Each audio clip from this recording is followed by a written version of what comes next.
তৰা চিৰিবলৈ আহিবা মা জান বিহুৰেনো বিৰি নাপাত সন্মুখত এয়া হেপাহৰ বহাগ উষা আনন্দৰ ভৰপক ৰাইজৰ মনত বসন্তই সিঁচিছে ৰং ৰহস্যৰ সমল এয়া চাওক অসমীয়া জাতিৰ অন্যতম চিনাকি ঠেঙাল কছাৰীসকলৰ তৰাচিৰা বিহুৰ পৰম্পৰাৰ মনোমোহা দৃশ্য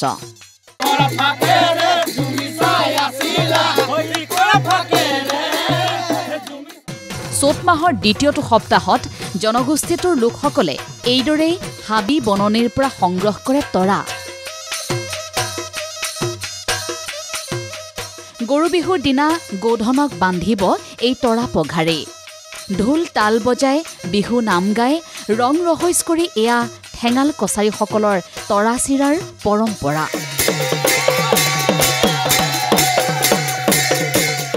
বিহপুৰীয়াৰ বৰাইখানা গাঁৱৰ তৰাচিৰা বিহুৰ এই পৰম্পৰাৰ ছবি অসমীয়া জাতিৰ অসমীয়া সংস্কৃতিটোৰেই যেন সমৃদ্ধি আৰু সৌন্দৰ্যৰ পৰিচায়ক যিয়ে অনুভৱ কৰায় বহাগৰ স্বকীয়তা ৰঙালীৰ মাদকতা কৃষিজীৱী অসমীয়াৰ জীৱনৰ ৰূপৰেখা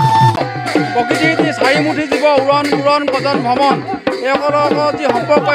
ৰক্ষা কৰি ঠেঙাল কছাৰীসকলে অসমৰ প্ৰতিটো কোণতে তৰাচিৰা বিহু চ'তৰ দ্বিতীয় বুধবাৰে পালন কৰি আহিছে এই উৎসৱৰ যোগেদি বহাগ বিহু আগমনৰ যি আমাৰ ৰাইজক বতৰা দিয়ে এতিয়া তৰাচিৰা পৰ্ব হৈছে তৰাচিৰা পৰ্বৰ পিছতে আমাৰ যি বহাগ বিহু সেই বহাগ বিহুৰ আদৰণি পৰ্ব ইতিমধ্যে আৰম্ভ হৈ গৈছে আজিৰ পৰা বহাগৰ প্ৰাক্ষণত ৰঙালী বিহুক লৈ এতিয়া অসমীয়াৰ আৰম্ভ হৈছে ভিন্ন প্ৰস্তুতি বাঢ়িছে ব্যস্ততা বাপতি সাহোন বিহুটিৰ সময়ত আপোনজন পৰিয়াল আত্মীয় স্বজনক ঘৰৰ শালখনত বোৱা গুটি ফুলৰ গামোচাখনি যদি দিয়া নাযায় বিহুৰ নিয়মনো সম্পূৰ্ণ হ'বই বা কেনেকৈ কেইদিনমান বাকী আছে ৰঙালী বিহু আহি আছে গতিকে গামোচাখনে আমাৰ বিশেষ হয় গামোচা নহ'লে আমাৰ উকা যেন লাগিব বিহু নালাগিব বিহু আদৰিব লাগিব গামোচাৰে আহত গছৰ তলত বিহু হুঁচৰি আমাৰ গামোচা এখনেই মেইন গামোচা নহ'লে আমাৰ নহ'ব আমাৰ মেইন গামোচা লাগিব গতিকে দিনে ৰাতিয়ে গামোচাৰ লগতে ব্যস্ত হৈ আছো এতিয়া সেয়ে বাঢ়িছে এতিয়া মাকুৰ খিটখিটনি চোতালে চোতালে জীয়ৰী বোৱাৰীয়ে তাঁতশালত বহি ৰচিছে সপোনৰ চানেকি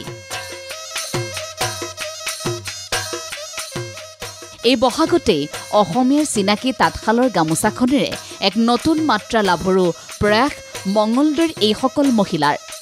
লীনা বৰুৱাৰ নেতৃত্বত 350 গৰাকী মহিলাই বিহুৰ প্ৰাক্ষণত 1 লাখ গামোচা বৈ উলিয়াই দিছে বজাৰত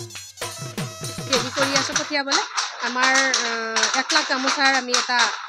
সীমাবন্ধি লৈছোঁ ইতিমধ্যে আমাৰ কিছু ওলাইছে আমি বজাৰলৈও পঠিয়াইছোঁ আমাৰ পুৰা ব্যস্ততা এইখিনি সময়ত বিহুৰ কাৰণে বিহুৰ বতৰত প্ৰতিজন অসমীয়াৰ বাবে অসমীয়াৰ স্বাভিমানৰ বাবে এয়া নিশ্চয় শুভংকৰ খবৰ ৰঙালীৰ এই সময়ত ৰং আনন্দৰেই এইদৰেই ৰাইজ ব্যস্ত হৈছে বিহুৰ আনন্দ উদযাপনত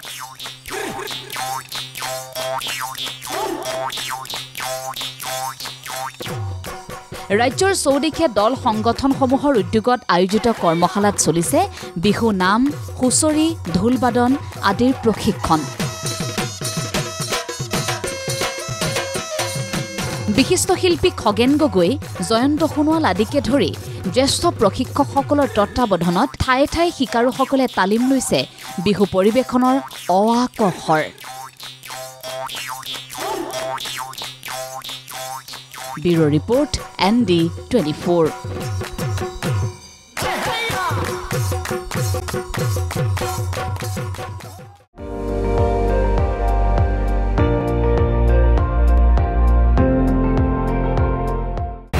আপুনি চাই আছে ND24 সৰ্বশ্ৰেষ্ঠ নহয় সৰ্বোত্তমৰ দৌৰ